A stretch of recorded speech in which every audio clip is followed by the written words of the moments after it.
అత్యుత్తమర్యాం కులే లక్ష్యంగా నారాయణ.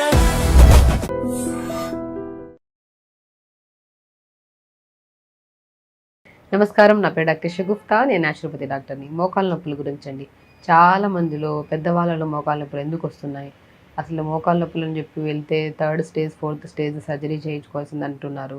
ఒకవేళ సర్జరీ చేయించుకున్న తర్వాతనా సరే చాలామంది మేము అడుగుతున్నాం, చేయించుకున్న వాళ్ళు 50% అందరూ చాలా బాగుంది చేయించుకున్నాక అంటున్నారు. బట్ 50% చాలామంది చేయించుకున్న తర్వాత మన పెద్ద యూజ్ లేదు, అలాగే ఉంది మాకు అని అంటున్నారు. అసలు మోకాళ్ళ నొప్పులు ఎందుకు వస్తున్నాయి, సర్జరీ చేయించుకోవచ్చా లేదా, ఏం ఫుడ్ చేయించుకుంటే స్టార్టింగ్లోనే మనం మోకాళ్ళ నొప్పులు రాకుండా అండ్ వచ్చిన మోకాళ్ళ నొప్పులు కూడా ఎలా తగ్గించుకోవచ్చు, అసలు ఏ డెఫిషియన్సీ వల్ల వస్తున్నాయి, అసలు మోకాళ్ళ నొప్పులకి అసలు మజిల్ పెయిన్కి అసలు సంబంధం ఏంటి, దాని గురించి క్లుప్తంగా తెలుసుకుందాం.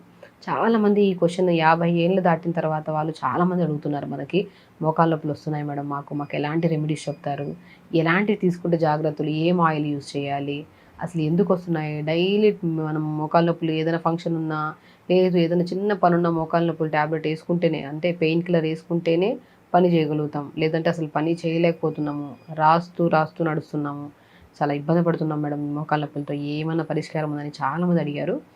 వాళ్ళ కోసం ఈ ఆన్సర్. ఎందుకంటే అండి, మోకాళ్ళ నొప్పులు మనం మ్యాక్సిమం గమనిస్తే 80% ఆఫ్ మోకాళ్ళ నొప్పులు ఉండే వాళ్ళలో వాళ్ళు గమనించాల్సిన మొట్టమొదటి విషయం ఏంటంటే బరువు. వాళ్ళు అధికంగా బరువు ఉండడం వల్ల కూడా మోకాళ్ళ నొప్పి, అంటే మన బరువు అంతా మోకాలు చెప్పు ఎంత ఉంటుందండి, ఇక్కడ ఇంత ఉంటుంది, దాన్ని పటెల్లా అంటారు, చిన్న బోన్ అనమాట, అది ఇంత ఉంటుంది మనకి, ఇంత ఒక ఆల్మోస్ట్ ఇంత ఉంటుంది. ఇప్పుడు నేను ఇంత బోన్, ఆ బోను ఇంత బరువు మోయగలుగుతుందా, మోయలేదు కదా. దానివల్ల ఏమవుతుంది, బరువు పెరుగుతున్న కొద్ది ఆ బరువు అంతా మోకాళ్ళ చుప్ప మీద పడి అది అరగడం కానీ, లేదంటే అక్కడ కార్టిలేజ్ ప్రాబ్లం రావడం కానీ, లిగమెంట్ ప్రాబ్లమ్స్ రావడం కానీ, మజిల్లో వీక్ అయిపోవడం వల్ల, వీటన్నిటి వల్ల మోకాళ్ళ నొప్పులు వస్తుంది. సో ఫస్ట్ ఆఫ్ ఆల్ మనం అధిక బరువును తగ్గించుకోవాలి. బరువు అధికంగా ఉంటే డెఫినెట్గా వచ్చే మోకాళ్ళ నొప్పులు మనం సర్జరీ చేయించుకున్నా సరే 50% మనం గ్యారంటీ ఇవ్వగలుగుతాం అది సక్సెస్ అవుతుందా లేదా అనేసి. ఎందుకంటే మెయిన్ మనం లైఫ్ స్టైల్ చేంజెస్, బరువు అధికంగా ఉన్నారా, ఎంతసేపు అనండి మనం ఓన్గా చేసుకోవడం కూడా తగ్గచ్చు, కానీ క్రమశిక్షణ ఉండాలి. బరువు తగ్గడం అనేది ఒక మంచి ఒక పెద్ద ప్రాసెసే యాక్చువల్లీ చెప్పాలంటే. కానీ దాన్ని మనం ఈజీగా ఒక డిసిప్లైన్గా అలవర్చుకొని, అండ్ నొప్పులు ఉన్నాయి కదా, మోకాళ్ళ నొప్పులు ఉన్నాయి కదా, ఇంత వయసు వచ్చింది, మోకాళ్ళ నొప్పులకు సర్జరీ లేకుండా హెల్తీగా మెయింటైన్ చేసుకోవాలి, మోకాళ్ళ నొప్పులు లేకుండా అంటే బరువు తగ్గాల్సిందే ఖచ్చితంగా. అంటే బరువు తగ్గడానికి కూడా నేను చాలాసార్లు చెప్పాను వీడియోల్లో. బరువు తగ్గడానికి మనం పొద్దునే పూట కొద్దిగా మెంతులు, జీలకర్ర, ధనియాలు, సోంపు పావు స్పూన్ తీసుకోండి. సో ఇంకా మోకాళ్ళ నొప్పులు ఉన్నాయి కాబట్టి కొన్ని అవిసె విత్తనాలు కూడా వేసుకోవచ్చు దీంట్లో. సో 5 రకాలు జీలకర్ర, ధనియాలు, మెంతులు, సోంపు, అవిసె విత్తనాలు, ఈ 5 రకాల విత్తనాలండి మన మెటబాలిజంని స్పీడ్ చేస్తాయి. ఇది ఒక్కటి తాగితే సరిపోతుందా అంటే ఇది మెటబాలిజం. పొద్దున్న తినే వాటర్ కానీ, తాగే జ్యూస్ కానీ, మనం తాగే డీటాక్స్ వాటర్ కానీ, ఇవన్నీ ఏం చేస్తాయి, త్రూఅవుట్ ద డేలో మనం తింటున్న ఫుడ్ని ఫ్యాట్ లాగా డిపాజిట్ అవ్వకుండా కాపాడతాయి. సో మనం అధికంగా తినకుండా కూడా కాపాడుతుంది. సో కాబట్టి ఈ 5 రకాల విత్తనాలు మళ్ళీ చెప్తున్నాను, జీలకర్ర, ధనియాలు, మెంతులు, సోంపు, అవిసె విత్తనాలు, ఇవి పావు స్పూనే తీసుకోండి, ఎక్కువగా తీసుకోదు. ఈ జీలకర్ర పావు స్పూన్, మెంతులు పావు స్పూన్, మన ధనియాలు పావు స్పూన్, సోంపు పావు స్పూను, అవిసె విత్తనాలు పావు స్పూన్. ఈ పావు స్పూన్లో ఒక 2 మునక్కాయ ముక్కలు వేసుకోండి. ఇంత ముక్కలు ఉంటాయి కదా, ఒక పెద్ద మునక్కాయ అంటే 9 ముక్కలు చేయండి, చిన్న ముక్కాయ అంటే 4 ముక్కలు చేయండి. సో ఇంత ముక్కలు తీసుకొని కచ్చాపచ్చగా దంచి నీళ్ళలో వేయండి. ఈ విత్తనాలతో పాటు చిన్న అల్లం ముక్క వేసుకోండి, అది కూడా దంచేయాలి. ఇవి రాత్రి నానబెట్టండి. ఒకవేళ గ్యాస్ట్రిక్ ప్రాబ్లం ఉంటే ఇందులోనే ఒక 10 పుదీనాకులు కూడా వేయండి.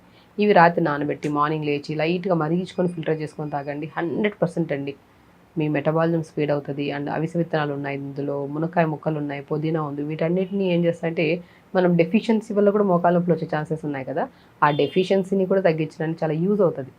సో ఇవి రాత్రి నానబెట్టుకొని ఒక 2 గ్లాసులు నీళ్ళలో, ఇప్పుడు మనం టీ కప్తో తాగుతాం కదా, ఆ టీ కప్ వాటర్తో ఒక 3 గ్లాసులు అంటే 250 to 300 ml వాటర్ తీసుకోండి.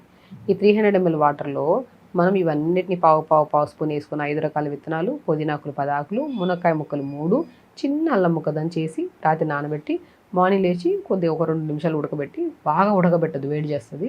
మనం అది బాగా ఉడికిన తర్వాత కషాయం చేసుకొని తాగామనుకోండి, గ్యాస్ ఫామ్ అయిపోయి వేడవుతుంది బాడీలో. ఎక్కువ ఉడకబెట్టకుండా 1 లేదా 2 నిమిషాలు, అంటే 2 పొంగులు వచ్చిన వెంటనే స్టవ్ ఆపేసి ఇవన్నీ పడేసి ఆ నీళ్ళు తాగండి. ఆ నీళ్ళు తాగిన తర్వాత మంచిగా కొద్దిగా మనము పావు క్యారెట్ కానీ, చిన్న అల్లం ముక్క కానీ, కొద్దిగా దొరికితే కీరా ముక్కలు కానీ వేసుకొని ఒక గ్లాస్ నీళ్ళు వేసి జ్యూస్ చేసేసి పిప్పంతా పిండేసి జ్యూస్ తాగొచ్చు. లేదు మీకు డయాబెటీస్ లేదు, ఎలాంటివి లేవంటే పావు క్యారెట్, పావు యాపిల్, పావు బీట్రూట్ వేసుకొని జ్యూస్ చేసుకొని తాగండి. ఇది రక్తహీనతను తగ్గిస్తుంది, ఐరన్ పెంచుతుంది. అండ్ మోకాళ్ళ నొప్పులు అయితే ఒక one of the reason iron తగ్గడం వల్ల కూడా కొన్ని కొన్ని కేసెస్లో వస్తుంది. సో ఐరన్ కూడా పెంపొందించి రక్తాన్ని కూడా పెంచే అవకాశం ఉంది కాబట్టి ఈ జ్యూస్ చేసుకుని తాగొచ్చు. సో మార్నింగ్ బ్రేక్ఫాస్ట్ మీరు ఇడ్లీ తింటున్నారా, దోశ తింటున్నారా, పెసరు తింటున్నారా, తినండి, ఇష్టంగా తినండి, కానీ లిమిట్గా తినండి అంతే. 1 లేదా 2 ఇడ్లీలు 3 ఇడ్లీలు తిన్నా సరిపోతుంది. మనం ఎక్కువగా తింటే ఏమవుతుంది, మనం మధ్యాహ్నం టైం కల్లా అన్నం లంచ్ 9:30కి 9 గంటలకు టిఫిన్ తిన్నాం అనుకోండి, మనం 12:30 1 గంట 2 గంటల లోపల లంచ్ చేస్తాం. సో ఈ 2-2:30 ఇడ్లీ ఏమవుతుందంటే మన పొట్ట కూడా ఇంతే. నేను చాలా వీడియోలో చెప్పింటాను, అరచెయ్యి అంతే పొట్ట. మనం ఎక్కువ తిన్నాం అనుకోండి ఫ్యాట్ లాగా డిపాజిట్ అయిపోయింది. లిమిట్గా తిన్నాం అనుకోండి డైజెషన్ బాగా అవుతుంది, న్యూట్రిషన్ కింద కన్వర్ట్ అవుతుంది. నెక్స్ట్ మనం లంచ్ చేసేటప్పటికల్లా ఈ 3 ఇడ్లీలు ఏదైతే తిన్నామో ఇవి డైజెషన్ అయిపోవాలి. ఇవి తినకుండా మనం అవి డైజెషన్ అవ్వకుండా అలా ఉండి ఏమవుతుంది, అది నెక్స్ట్ మీల్ తినేటప్పటికల్లా 1.5 ఇడ్లీ పొట్టలోనే ఉండిపోయి ఉంటుంది. అది డైజెషన్ అవ్వక ఫ్యాట్ లాగా డిపాజిట్ అవుతుంది. కాబట్టి మనం ఎప్పుడైనా సరే ఇష్టమైన ఫుడ్ కూడా లిమిట్గా తినడం నేర్చుకోండి. సో ఎందుకంటే బరువు తగ్గితేనే మోకాళ్ళ నొప్పులు 100% తగ్గుతాయి. కాబట్టి మనం ఖచ్చితంగా అండి, మనం బరువు లేకపోయినా వచ్చే మోకాళ్ళ నొప్పులు కూడా నేను సొల్యూషన్ చెప్తాను. అధికంగా బరువు ఉండే వాళ్ళైతే ఇదే మెయిన్. ఇవన్నీ చేసుకోలేము మేడం, ఈజీ చెప్పండి అంటే పొద్దున్న చెప్పిన ఒక వాటర్ తాగండి, దాని తర్వాత మంచిగా రాగి జావ తీసుకోండి. రాగి జావ కానీ, జొన్న జావ కానీ, సజ్జ జావ కానీ చేసుకొని తాగండి. సో ఆ జావ చేసుకోండి. ఒకవేళ రాగి ఇడ్లీ కానీ, జొన్న ఇడ్లీ కానీ, సజ్జ ఇడ్లీ కానీ చేసుకోండి. బట్ దాంట్లోకి ఏదైనా సొరకాయ చట్నీ కానీ, బీరకాయ చట్నీ కానీ, అల్లం చట్నీ కానీ, సో అలా ఒకరోజు ఒక చట్నీ పెట్టుకుని టిఫిన్ తినండి, లిమిట్గా తినండి, ఓకేనా.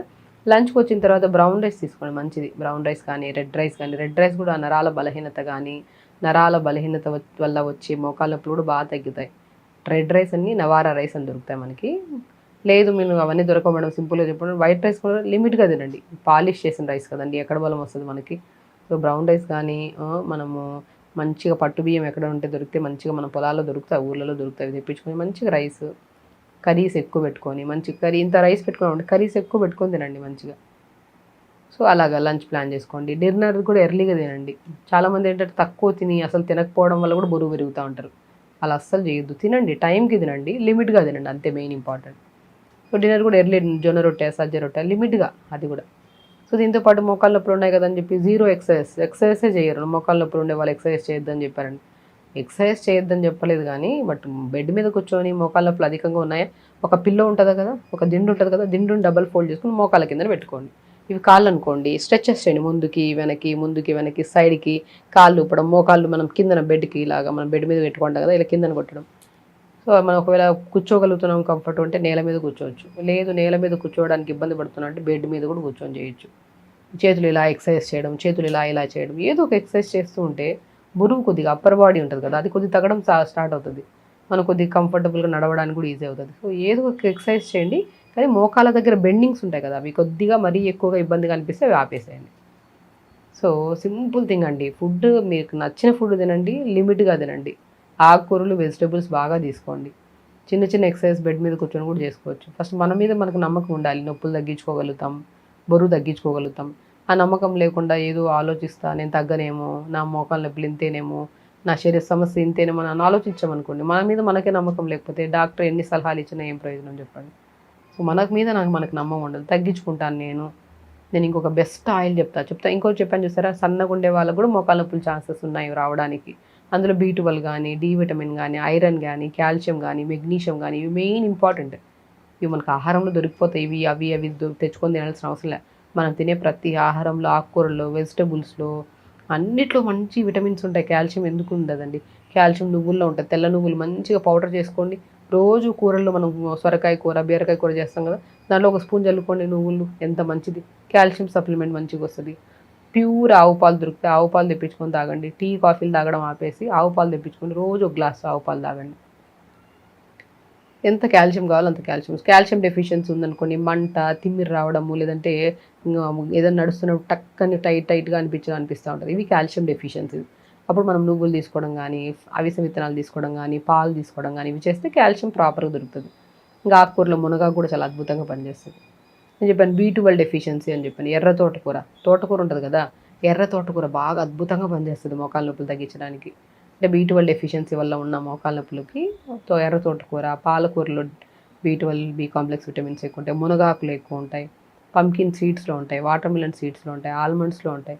రోజుకు ఒక కైండ్ ఆఫ్ థింగ్ తీసుకోవడం. ఒకరోజు ఆటుకూర, ఎర్ర తోటకూర ఒకరోజు తీసుకుంటే, ఒకరోజు మునగాకు, ఒకరోజు పాలకూర, ఒకరోజు బచ్చల కూర, ఒకరోజు పంకిన్, ఏదో ఒకటి. బట్ ఈ కాంబినేషన్లో మనం డైలీ ఆకుకూర తింటే ఏ సమస్య ఉండదు మనకి, అన్ని విటమిన్స్ దొరికిపోతాయి మనకి.